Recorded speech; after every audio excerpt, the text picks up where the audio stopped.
जय श्री कृष्ण मित्रों, मैं ऐसा श्री राम शर्मा आपको जन्माष्टमी की हार्दिक शुभकामनाएं। जन्माष्टमी भगवान श्री कृष्ण का जन्म रात्रि के समय हुआ था रोहिणी नक्षत्र में, और जिस दिन जन्म हुआ उस दिन से ये योगनियां भी प्रकट हो गई थी।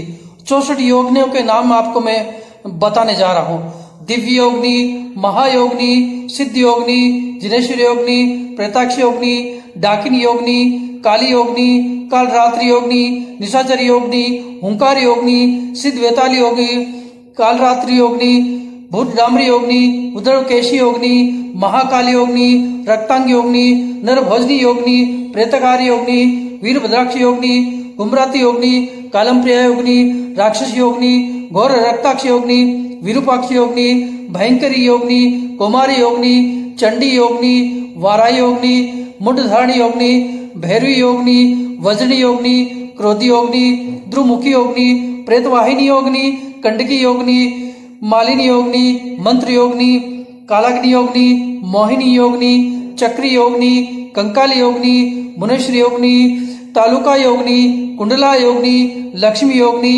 यमदूती योगनी, करालिनी योगनी, कौशिक योगनी, भक्षणी योगनी, यक्ष योगनी, कुमारी योगनी, यंत्रवाहिनी योगनी, विशाला योगनी, कामोक योगनी, व्याघ्र योगनी, यक्षणी योगनी, प्रेत भक्षणी योगनी, दुजटा योगनी, विकटी योगनी, घोरा योगनी, कपालिनी योगनी। उस टाइम में ये योगनियां विचरण कर रही थी जब भगवान श्री कृष्ण का जन्म हुआ था। वो वासुदेव जी टोकरी लेकर गए, स्वतः ही जो पहरेदारों का बेड़ियां खुल गई और भगवान योग माया के बल पर वासुदेव जी टोकरी लेकर के यमुना नदी से पार हो गए थे। वहां पर योग माया के बल पर योगिनी देवी को वापस ले आए। वहां पर योगनिया देवी विचरण करी थी। ये 64 योगनी जब से प्रकट हुआ है द्वापर युग में, ये मनुष्य को नाना प्रकार के सुख और सुविधाएं प्राप्त करता है, और ग्रह नक्षत्र नहीं काम करता है, ये योगनियां भी काम करती है। योग माया के बल पर सभी कार्य सिद्ध होते हैं। ये कलयुग में सभी योग माया के बल पर काम होता रहता है।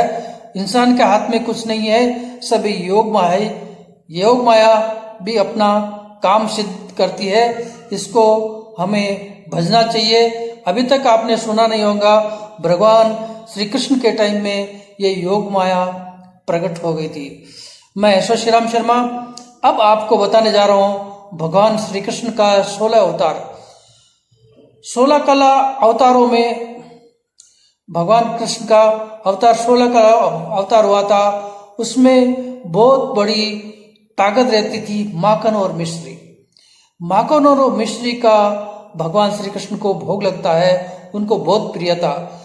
गाय का माखन शरीर को बहुत बलिष्ठ बनाता है। अभी के जमाने में अगर कच्चा माखन खाए तो कफ चालू हो जाता है, वो बॉडी को सूट नहीं होता है। यदि बचपन में बच्चों को अगर माखन चटवा दिया जाए और उसको हैबिट डाल दिया जाए तो आगे चल कर के कम से कम 100-200 साल की उम्र होती है। अभी तो ये कलयुग का दौर चल रहा है, लेकिन भगवान श्री कृष्ण का भोग माखन और मिश्री को लगता था, और उसको मोर पंख की वो शोभायमान देते थे। वो अपने घर में अगर वास्तु देखा जाए, वास्तु के हिसाब से मोर पंख बहुत ही सुंदर तरीके से काम करने लग जाता है। अब आप देखिए कि बचपन में भी भगवान ने कालिया नाग को डस लिया था माखन की शक्ति से और योग माया के शक्ति से।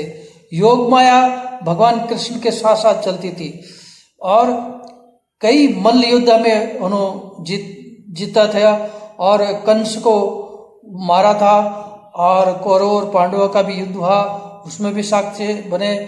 भगवान श्री कृष्ण का अंत टाइम में सुदामा और कृष्ण की चर्चा किया जाए तो उस घर में कभी भी दरिद्रता वास नहीं करती है। भगवान श्री कृष्ण माता यशोदा का फोटो आप घर में रख सकते हैं।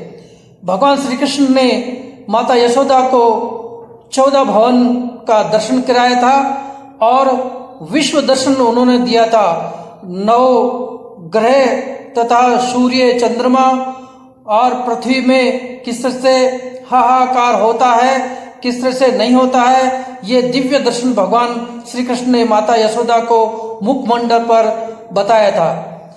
इससे घर में जो वास्तु की शुद्धि हो जाती है। और एक और मैं आपको चीज बताने जा रहा हूं। भगवान श्री कृष्ण का बचपन का फोटो, एक हाथ में माखन लिए हुए, दूसरा हाथ में माखन खाते हुए रखना चाहिए। इसे रखने से उस घर में अनाज की कभी भी कमी नहीं रहेगी। ये चीज वास्तु के ऊपर डिपेंड करता है। ये फोटो भगवान कृष्ण का रखने से अद्भुत और अलौकिक शक्ति प्रदान होती है, क्योंकि भगवान श्री कृष्ण ने मित्रता भी निभाए थे और सुख शांति का भी उन्होंने काम किया था। संसार में जितने भी सुख और दुख है वो श्री कृष्ण के अलावा कोई भी भोग नहीं सकता। मनुष्य के तो बात ही क्या है। एक में और आपको उदाहरण देने जा रहा हूं। ये अद्भुत जानकारी मैं ऐसा श्री राम शर्मा देने जा रहा हूं। ओम क्लीं कृष्णाय गोविंदाय गोपीजन वल्लभाय स्वाहा। ओम क्लीं कृष्णाय गोविंदाय गोपीजन वल्लभाय स्वाहा।